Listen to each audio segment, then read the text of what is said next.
저는 이 송구의 시기에 본문을 중심으로 우리날 계수함을 가르치소서라고 하는 이 주제를 가지고 하나님의 말씀을 잠시 증거하고자 합니다. 말씀을 나누기 전에 아주 짧은 이 동영상인데요, 당신의 해라고 하는 이 영상을 같이 함께 잠시 보시고 말씀을 증거하도록 하겠습니다.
네, 여러분의 한 해는 어떠셨습니까?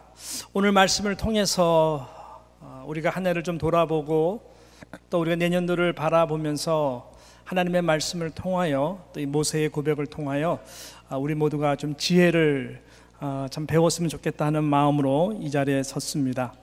오늘 시편 말씀은 그렇습니다. 이스라엘의 큰 영적 지도자였던 이 모세가 인생을 돌아보면서 쓴 시가 이 시편 90편 말씀이죠. 누구든지 이제 늦지 않았는가라고 하는 그 후회가 있기 전에 삶에 주어진 시간과 세월 속에서 하나님이 원하시는 참 인생의 의미를 알고 깨닫는 자가 있다면 바로 그 자가 가장 지혜로운 자다라고 생각을 합니다. 옛말을 보게 되면은 시간은 금이다라고 하는 이 말이 있는데 저는 세월이 지날수록 정말 이 말이 참 대단한 진리다라고 생각을 합니다. 그만큼 시간이 얼마나 우리들에게 소중하고 값진가에 대한 의미를 담은 말이 아니겠습니까? 우리는 그럼에도 불구하고 이 부분을 자주 좀 망각하고 또 간과할 때가 있는 것 같습니다. 말이 안 되는 이야기 같지만은 만약에 이런 일이 벌어질 수만 있다면 한번 생각해 보시기를 바랍니다. 만약에 여러분에게 어느 누가 억만장자가 내가 당신한테 하루 86,400불을 매일매일 조건 없이 드리겠습니다.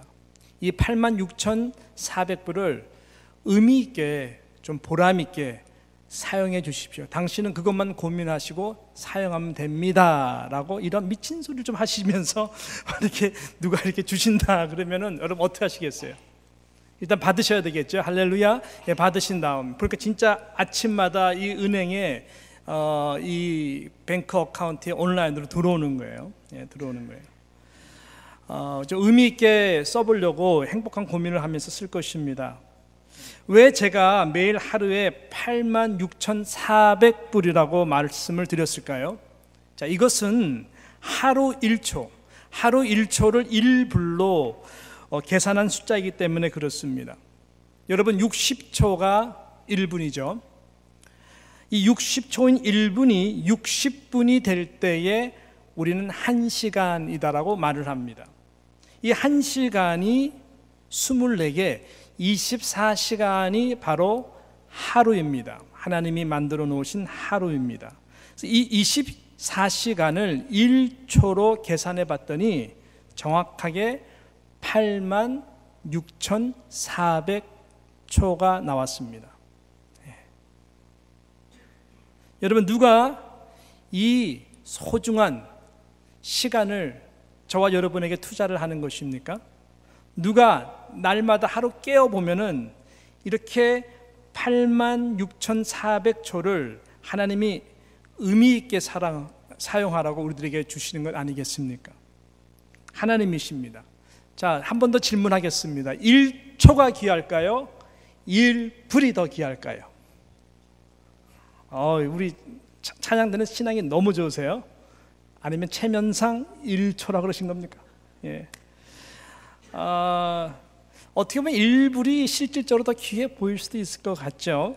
예, 그렇지만은 아닌 것이죠. 왜냐하면 아무리 돈이 많은 천만, 억만장자라고 할지라도 죽을 수밖에 없는 불치병에 걸리고 죽음의 문턱, 오늘이 이제 마지막입니다라고 이제 선고가 나온 그 환자에게는 무엇이 가장 간절할까요? 예. 그에게 간절한 소원이 있다면은 내가 얼마라도 드릴 테니 의사 선생님 하루만이라도 더 살게 해 줄 수 없겠습니까? 만약에 나를 그런 상황 가운데서 하루, 아니 일주일 동안 더 살게 해줄 수 있는 명의가 있다면은 있는 돈 다 들여서라도, 그것이 얼마 하더라도 값을 다 치러서라도 그 시간을 살려고 할 것입니다. 제가 옛날에 가시곡이라고 하는 책을 읽었는데 거기에 굉장히 감동이 되는 유명한 말이 있지 않습니까? 오늘이라고 하는 시간에 대한 이야기죠. 오늘은 사랑하는 이가 그렇게 살고 싶었던 내일이라고. 예. 그러므로 시간은 금보다 훨씬 귀하고 소중함, 이것이 성경적인 개념이기도 합니다. 그러므로 이 송구의 이 시기에 저와 여러분은 이 모세라고 하는 이 영적 거장이 세월에 대하여, 시간에 대하여 어떻게 우리들에게 말씀하는가, 저와 여러분이 좀 귀를 기울일 필요가 있다라고 생각을 합니다. 그가 세월에 대하여 주는 영적 교훈이 몇 가지가 있는데요. 첫 번째는 오늘 본문 말씀에 보니까 세월의 빠름에 대하여 알아야 된다라고 하는 것이죠. 느껴야 된다고 하는 것입니다. 오늘 9절과 10절에 바로 그것을 이 모세가 표현하고 있는 것입니다. 우리 9절과 10절 말씀 함께 읽어보겠습니다. 시작. 우리의 모든 날이 주의 분노 중에 지나가며 우리의 평생이 일식간에 다하였나이다. 우리의 연수가 70이요 강건하면 80이라도 그 연수의 자랑은 수고와 슬픈 뿐이요 신속히 가니 우리가 날아가나이다. 자, 우리의 평생이 일식간에 다 지나갔다라고 표현을 합니다. 여기서 일식간이라고 하는 이 말의 원어적 의미는 뭐냐면요, 21번 쉬는 것과 같은 짧은 순간입니다. 21번 쉬는 듯한 그 짧은 순간, 이게 일식간이라고 하는 이 말의 표현의 의미고요. 10절에도 보게 되면 인생이 70이든 강건하면 80이든 그럼에도 불구하고 모세는 세월이 얼마나 빠르게 지나가는지 신속히 지나간다는, 신속히 지나가는 정도가 아니라 날아가는 것과 같아, 그거 말씀하고 있습니다. Time flies라고 하는 영어 단어가 있는데 제가 알았어요. 이거는 원래 원조는 모세, 우리 모세님이시구나. Time flies. 시간은 날아가는 것과 같다. 세월이 날아가는 것과 같다는 표현을 한 것입니다. 아마 우리 교회 어르신들이 참 많이 계시는데 우리 제6선교회 80세가 넘으신 분들 꽤 계시거든요. 아마 그 어르신들에게 여쭤봐도 아마 같은 말씀 하실 것 같아요. 세월이 어떻게 빨리 지나가는 것 같습니까? 이 나이 되시기까지 천천히 온 것 같으십니까? 물어보면은 어떻게 대답하실 것 같아요? 예, 전자겠죠. 제가 실질적으로 나이가 많으신 어르신들한테 제가 여러 번 테스트를 해봤어요. 저는 한국에서 사역할 때도 그렇고 이구동성으로 같은 말씀하세요. 아유, 얼마나 빨리 그분들의 표현에 말씀 빌린다면 눈 깜빡할 사이라 그러세요. 예, 숨보다 더 눈 깜빡 더 빠른데 그렇게 빨리 지나가셨다고. 90세 넘는 어르신도 똑같은 말씀을 하셨습니다. 그렇습니다. 시간은 가장 천천히 움직이는 것 같지만 절대로 멈추지 않죠.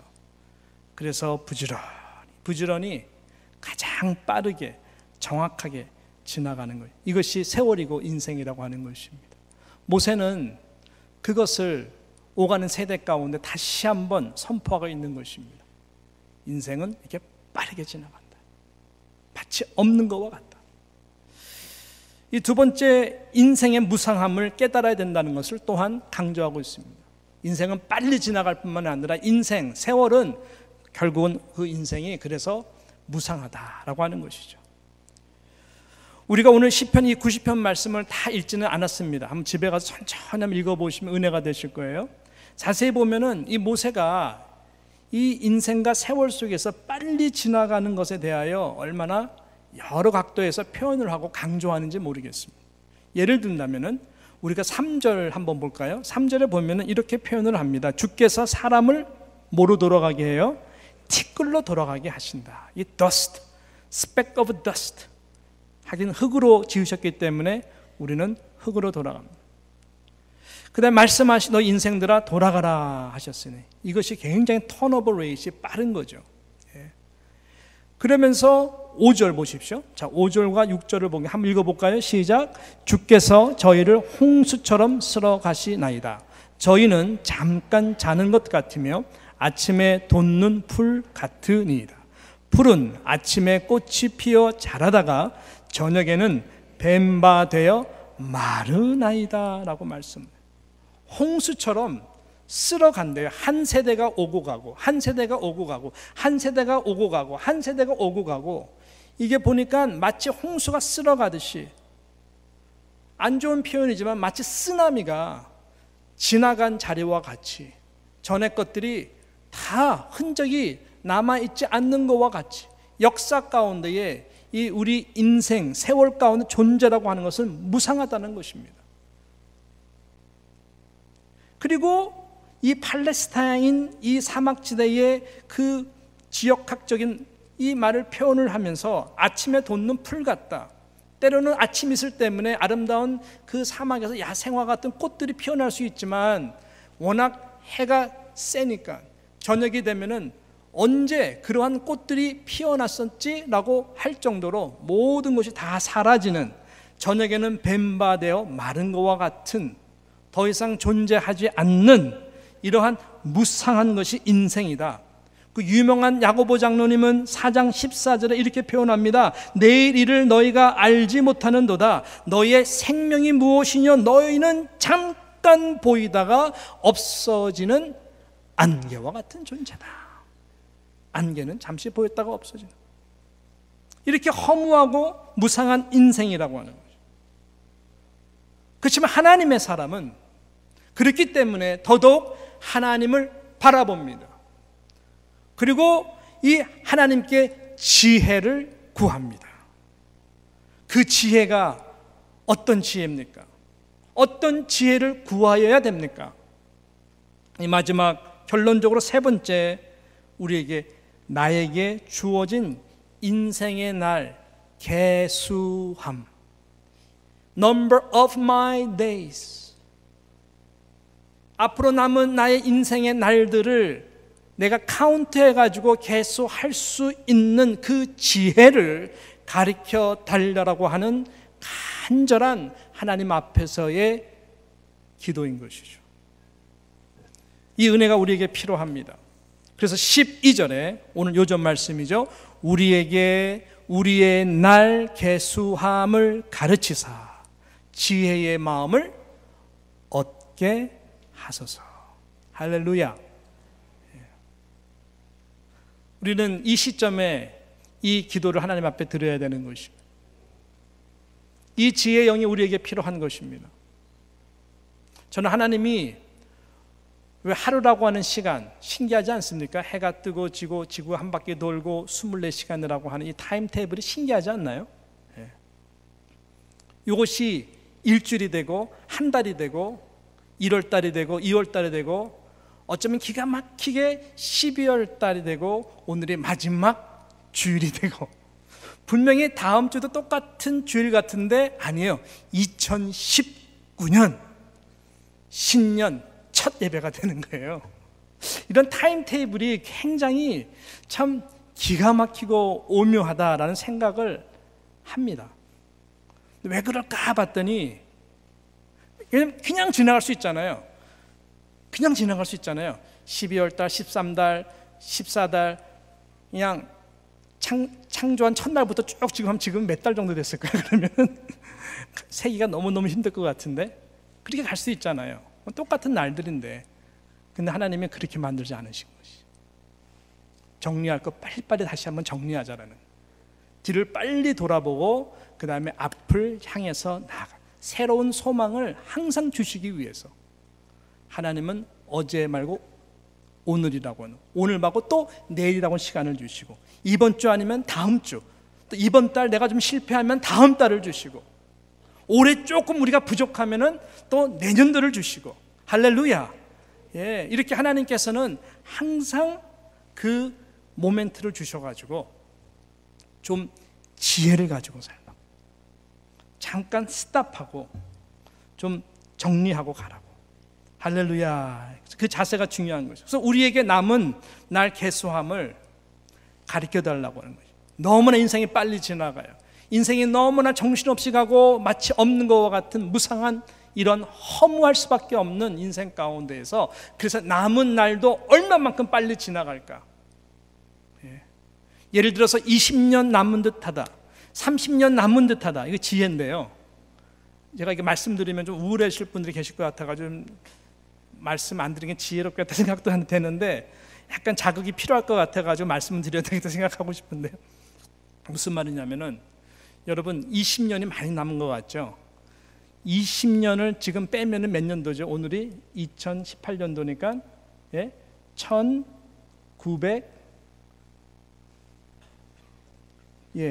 1998년이죠. 제가 산수가 되게 약해요. 그래서 1998년도란 것이죠. 여러분 1998년도에 뭐 하셨어요? 1998년도가 먼 시간의 과거입니까? 2000년도로 계산하죠. 2000년도로 계산하면은 2000년도가 여러분 먼 시간이 아니잖아요. 그러니까 2000년도랑 지금 거의 20년 이 시간 빨리 달려왔죠. 그러니까 앞으로 남은 20년도 똑같다는 얘기예요. 얼마 안 남았어요. 송구 영신 예배 우리 내일 드리는데, 송구 영신 예배 몇 번 드리면은 다 끝날까요? 20번 드리면 다 끝나는 거예요. 이것이 인생이라는 거예요. 그래서 남은 날을 하나님 계수할 수 있는 지혜를 주십시오. 이것이 굉장히 중요한 이 시점의 기도라고 하는 것입니다. 그런데 보세요. 저와 여러분이 아무리 지혜롭다 할지라도 어떻게 남은 날을 셀 수 있는 능력을 받을 수 있겠습니까? 이 가운데에는 내가 며칠, 몇 날에 죽는다라고 예언할 수 있는 사람 단 한 명도 없습니다. 왜? 하나님이 그것은 절대로 허락하지 않는 영역이기 때문에 그렇습니다. 언제 주님이 재림하실까? 언제 지구의 종말이 올까? 이거요 절대로 가르쳐주지 않으셨어요. 예수님도 그렇기 때문에 이 부분에 대해서는 하나님에게 전적으로 맡기시면서 그 날과 그 날은 내가 시기는 알 수가 없다라고 해요. 오직 하나님에게만 속한 거예요. 왜 그럴까요?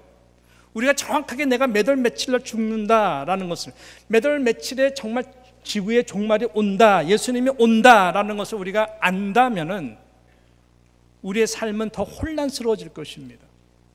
광신도가 되든지 균형 없는, 공부하던 학생들은 공부 때려치고 산에 올라가 가지고 이상한 흰 옷 입고 막 이상하게 뭐 광신도가 된다든지 세상과 분리돼 가지고, 아니면은 마지막 날 내가 언젠지 아니까는 마지막 전날까지 방황하자, 있는 거 다 팔아가지고 못 해본 거 다 해보자 그래가지고 완전히 방종하든지, 그래서 마지막 날 금식 열심히 하고 내가 회개하고 주님 앞에 가면 되지 않겠는가, 부끄러운 구원이라도 난 차라리 그걸 택하겠다, 이렇게 양극단으로 나눠질 수가 있는 성향이 얼마나 세상이 혼란스러워지겠어요. 안 믿는 사람들은 어차피 죽을 거, 심판대에 갈 거 죄나 더 짓다가 가자. 세상이요 굉장히 힘들어지는 것입니다. 그래서 하나님은 우리들에게 정확한 날을 가르쳐 주시지 않습니다. 그래서 자기의 날을 센다라고 하는 것은 어떤 의미입니까? 그 지혜는 무엇일까? 그것은 다른 것이 아니라 이 날들이 내게 속한 것 같지만 내게 속하지 않았다는 것을 인정하라는 거예요. 청지기의 자세로 삶과 세월과 시간에 대해서 살아가는 자세를 가지라라고 하는 것입니다. 청지기의 자세. 하루에 86,400초, 86,400불과도 바꿀 수 없는 그 하루의 소중한 시간과 재능과 생명을 허락해 주시는 그 하나님 앞에 이렇게 빨리 지나가고 이렇게 무상한 인생 가운데에 내가 지금 서 있는 곳과 앞으로 내가 하나님 앞에 갈 때까지 내가 어떻게 가야 되는가라고 하는 부분에서 내가 청지기로서 언젠가는 하나님 앞에 내가 서서 계산할 터인데, 왜냐하면 하나님이 주인이고 우리는 하인이잖아요. 청지기잖아요. 너 내가 준 시간 가지고, 너 내가 준 믿음 가지고, 내가 준 은사 가지고, 너 내가 준 달란트 가지고 뭐 하다 왔니? 내가 너에게 맡겨진 가정을 두고, 내가 너에게 준 그 공동체를 위해서 뭐 하다 왔니? 라고 물어보실 그 하나님 앞에, 야, 인생이 얼마 안 남았구나, 그러한 자세를 가지고 살아가라라고 하는 것입니다. 이 부분에 대해서 사도 바울은 너무나 예리하고도 통찰력 있게 우리들에게 실질적으로 에베소서 5장 15절부터 18절에 보게 되면은 이 세월과 시간에 대하여, 마치 청지기로서 우리가 살아가야 되는 그 자세에 대하여 어떻게 하면 지혜롭게 이 시간들을 잘 활용해야 되는지에 대하여 말씀하고 있습니다. 우리 에베소서 5장 15절 좀 떴는데요, 우리 같이 한번 읽어보겠습니다. 시작. 그런즉 너희가 어떻게 행할 것을 자세히 주의하여 지혜 없는 자같이 말고 오직 지혜 있는 자같이 하여 어떻게 해요? 세월을 아끼라. 왜요? 때가 악하기 때문에. 17절. 그러므로 어리석은 자가 되지 말고 오직 주의 뜻이 무엇인가 이해하라. 뭐 하지 말라? 술 취하지 말라. 이는 방탕한 것이니 오직 성령의 충만을 받으라. 이 세월에 대하여 어떻게 행해야 될지 주의 깊게 주의하여 보라라고 하는 거예요. 이것이 지금 모세가 말하는 이 말씀, 개수를 카운트할 수 있는 지혜를 주십시오와 굉장히 일맥상통하는 이 영적인 교훈의 말씀인 것입니다. 세월을 아끼라라는 말도 같은 맥락에서 하시는 말씀입니다. 이렇게 빨리 지나가는, 이렇게 허무하고 무상한, 나중에 늦었네 라고 후회하기 전에 내가 이렇게 살았을 걸, 하나님 앞에 섰을 때에 이를 갈며 후회하기 전에 하나님이 주신 남은 시간을 기회로 삼아서 아끼라 이거예요. 바른 코스를 잡고 나아가라는 것이죠.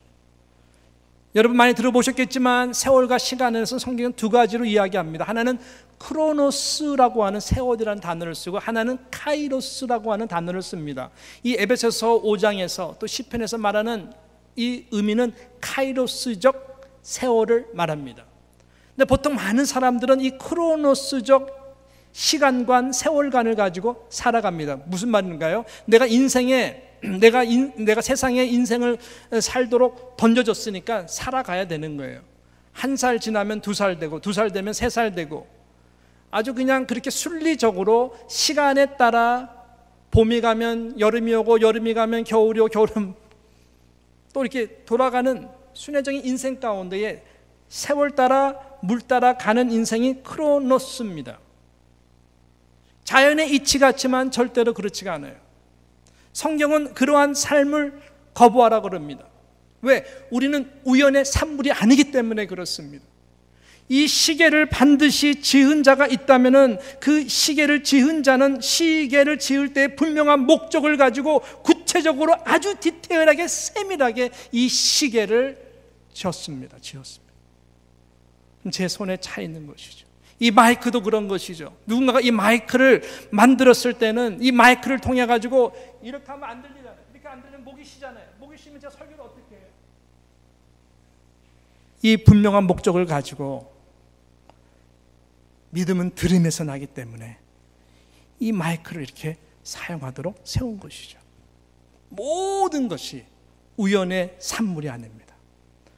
하물며 저와 여러분, 하나님의 형상으로 지음받은 저와 여러분, 예수 그리스도 보혈의 피로서 구원받은 저와 여러분이 우연의 산물일까요?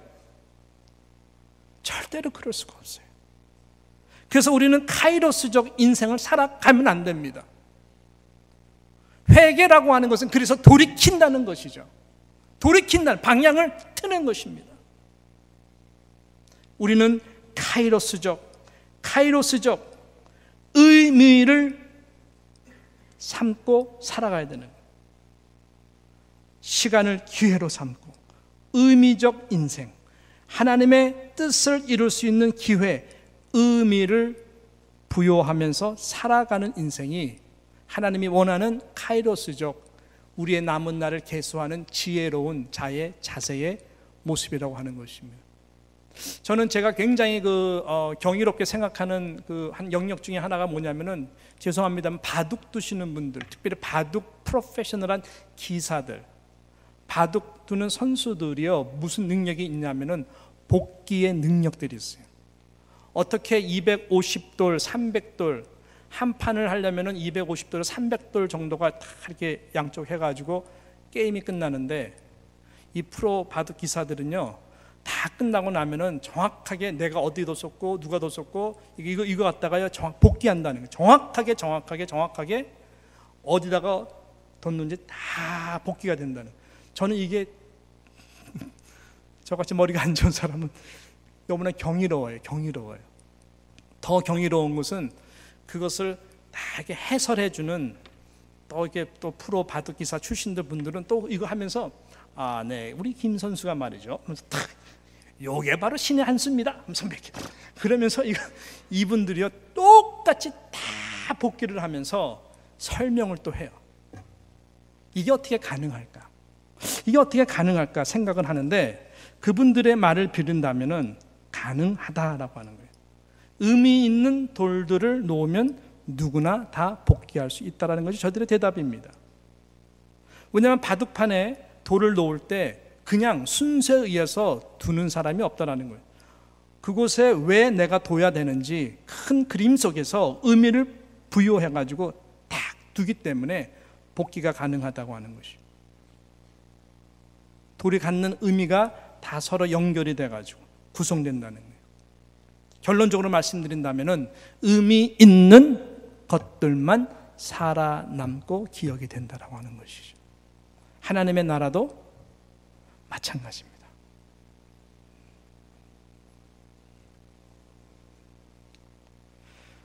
여러분은 어디에 의미를 두시고 1년 동안 달려오셨습니까? 어디에 의미를 두시고 또 내년도 달려가시려고 하십니까? 무엇이 여러분들에겐 가장 큰 의미로 다가옵니까? 여기에 따라서 결정이 되는 것이겠죠. 이거 분명하게 해야 됩니다. 우리가 요즘 새가족 원어원을 합니다. 오늘 그 간증하실 분의 제가 간증문을 봤더니 너무나 가슴이 뜨거워요. 비포 앤 애프터가 너무나 다른 거예요. 왜? 의미. 교회 그렇게 오래 다녔고 또 7년 동안 안 나오다가 다녔는데 이번 원어원을 통해 가지고 분명한 의미, 신앙의 의미, 믿음의 의미. 오늘은 제가 교회론 가르치는데 교회가 무엇인지 의미, 이 정체성을 회복했기 때문에. 그래서 영우회장도 이거 배웠으면 좋겠다고 그러고, 모르시는 분들이 너무너무 안타까워하는 그 마음이 간증문에 올라와 있어요. 얼마나 감사합니까? 결국 인생은 속도가 아니죠. 방향성이 아니겠습니까? 성경은 우리들로 하여금 너희는 산돌들이다. 코너스톤 대신 모퉁이 돌 예수 그리스도, 우리 모두가 하나님의 나라에서 연결돼 가지고 산돌들이기 때문에 의미 있게 우리가 다 함께 세워가는 것이, 이것이 하나님의 나라, 이것이 교회, 하나님의 백성들의 삶의 방향이고 모습이어야 된다고 하는 것이죠. 의미는 예수 그리스도입니다. 예수님이 시간의 주인이기 때문에 그렇습니다. 예수님이 시간의 주인이고 역사의 주인입니다. 예수 그리스도가 오시기 전을 BC, Before Christ, 주전이라 그랬고, 예수님 그리스도가 오시고 그 이후는 AD, 주후라고 역사는 그렇게 분명하게 우리들에게 말씀합니다. 히스토리는 히스 스토리입니다. 예수님이 처음이고 마지막입니다. 예수님이 알파고 오메가입니다. 예수는 어제나 오늘이나 영원토록 동일하신 분이십니다. 모세가 이 시를 말씀할 때에 70년, 우리가 건강하게 80년 살아도 돌아보면은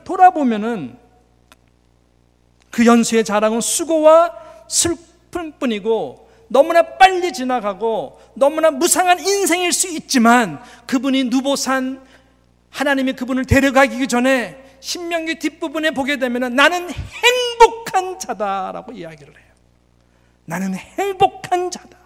그렇게 수도 없이 고생을 하고 그렇게 수도 없이 희생을 해도 모세가 그렇게 고백을 하고 갈 수 있는 것은 의미, 예수 그리스도를 예표하는 죄에서 스스로 구원할 수 없는 이스라엘 백성들을 애굽에서 그들을 구원하사 약속의 땅인 가나안 땅까지 갈 수 있도록 그분의 사명을 다 마쳤기 때문에, 이것은 예수 그리스도 예표거든요. 그렇기 때문에 그분은 이것을 깨닫는 순간, 약속의 땅 너 못 들어가 미안해 모세야. 그래도 하나님 나는 너무 행복해요.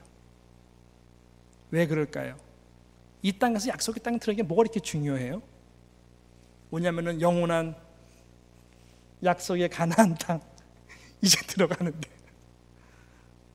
금으로 깔린 그 길을 가는데, 그러니까요 너무나 삶이 돌아보니까 의미가 있는 거예요. 옛고생 다 잊을 수 있을 정도로. 그래서 모세는 행복하다. 그러니까 오늘 14절 15절에 이렇게 말합니다. 아침에 주의 인자로 우리를 만족해 하사 우리 평생에 즐겁고 기쁘게 하소서. 우리를 곤곡해 하신 날수대로와 우리의 화를 당한 연수대로 하나님이여 이제는 행복하고 기쁘게, 나의 인생뿐만 아니라 그 다음 16절 17절에 보면은 우리 자녀 손손 가운데에도 이러한 행복한 저들의 인생 가운데에 기쁨이 부어지도록 축복하여 주시옵소서. 그렇게 하고 그분은 세상을 떠나신 거예요.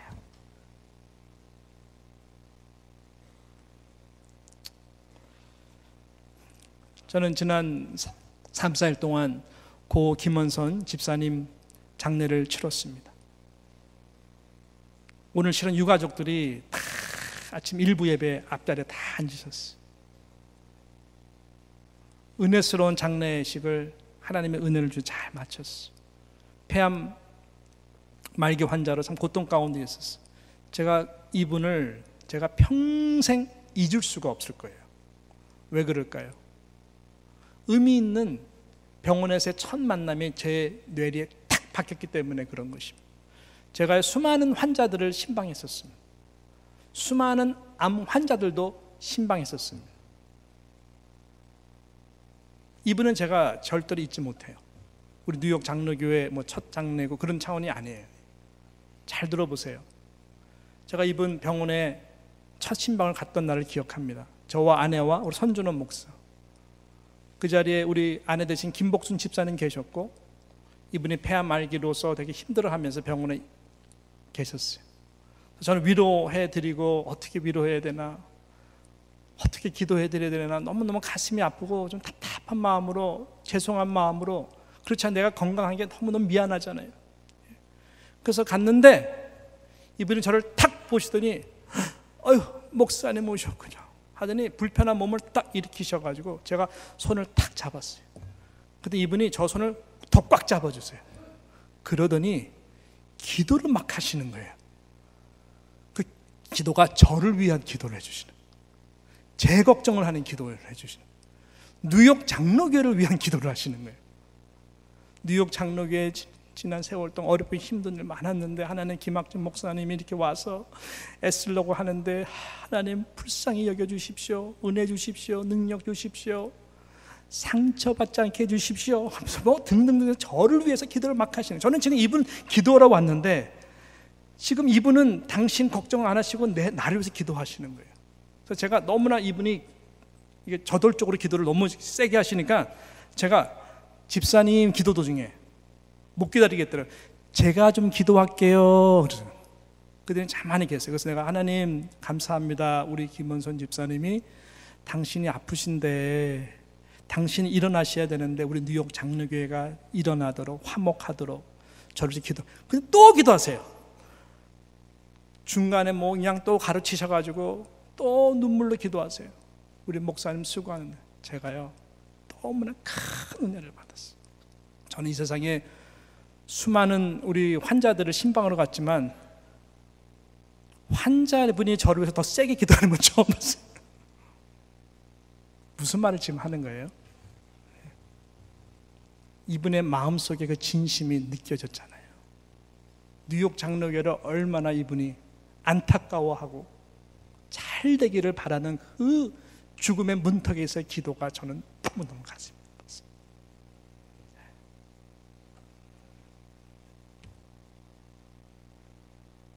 당신은 죽음보다 더 소중했나 봐요. 그게. 그러니까 제가 되게 안타까운가 봐요. 안쓰럽나 봐요. 저는 그 사랑의 빛이 있어요.